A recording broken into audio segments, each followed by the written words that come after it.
রাত 12টার সময় আমার গাড়িটার এমন কোনো জায়গা নাই, সেখানে ভাগ্যে নাই।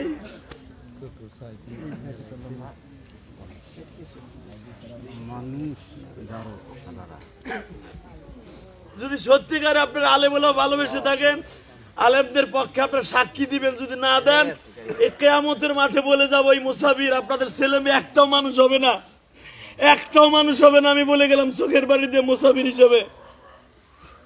কারণ বুঝতাম আমার কোনো অন্যায় আছে, আমি কোনো অপরাধ করছি, এদের সাথে খারাপ ব্যবহার করছি। যেই কাজী আমার আনছে, এই কাজী দুপুরের থেকে আমার পরে বিলা।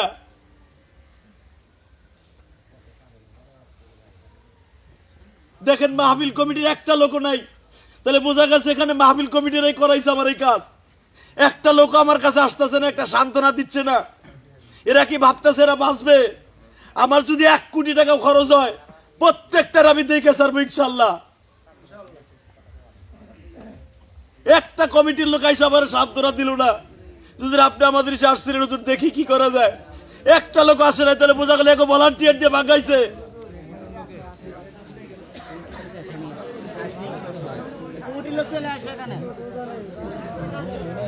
একটা লোক আমার কাছে আসলো না, এর দ্বারা কি বোঝা যায়? তারা করাইছে 100%।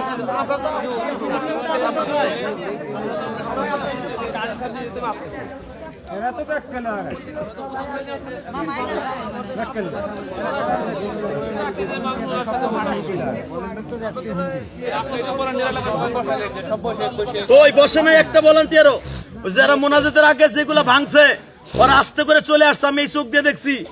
ওরা মোনাজাত করে নাই। তদন্তে সব বের হবে, আপনি মনে রাখেন। তদন্তে বের হবে, তখন বুঝবেন যে কারা ভাঙছে।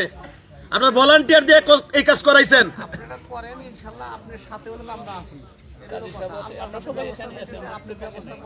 কাজী সাহেব আসার সাথে সাথে বলছে গাড়ির কাছে লোক রাখেন, তার মানে কি?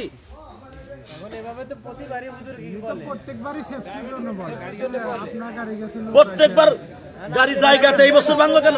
আমি বলি, আমাদের রেকর্ডিং এর যে কাজ করে তাকে বহলি থেকে মানুষ মারার জন্য আসছিল, কোথাকার জের কোথায়, পরে আমাদের কারণে কিন্তু নিয়ে যাইতে পারে না। কারণ কেউ যদি কোথাও কোনো কাজের যদি এই দিক দিয়ে খাটায়, সেখানে আমরা কি বলবো? বা কুটির চড়া বলে একটা গ্যাঞ্জাম হয়েছে আপনাদের সাথে, ওটা তো আমরা জানি না। কার সাথে? আমাদের পাশে। কোথার কুটির চর? কার সাথে? মাহফিল কবে কবে কবে সেটা? কুটির চর কার সাথে গ্যাঞ্জাম হয়েছে? আমরা তো জানি না মাহফিল কার সাথে? মাহফিল কমিটি কারে বলছে? যদি গ্যাঞ্জাম হয় আমার এসে অ্যাটাক করবে। আপনি আমার গ্যাঞ্জাম করে আসলেন, এখানে আসলেন কেন?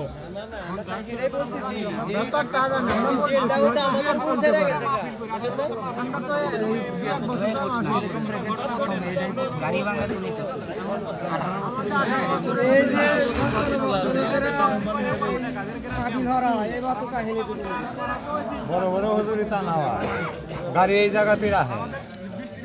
তো ভলান্টিয়ার কেন রাখছেন? আপনি আমার নিরাপত্তা দিতে পারবেন না, আনছেন কেন?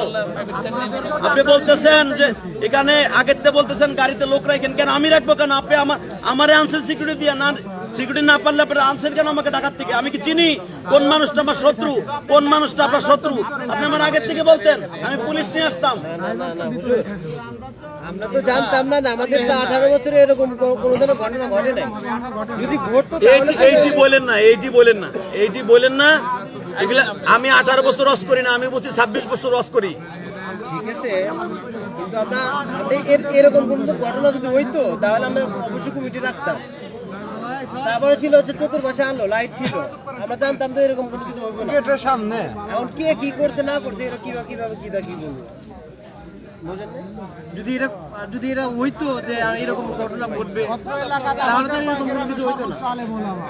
এলাকার ভিতর আমাদের একটা এলাকার মান সম্মান গেল না, এই সামান্য একটা কাজ করানোর জন্য কি আমাদের পুরা এলাকায় তো মানে সিরাজগঞ্জ আপনাদের বলেই গেলে এখানে কোথায় গেলাম আমরা? বদনামটা তো আমাদের হইলো।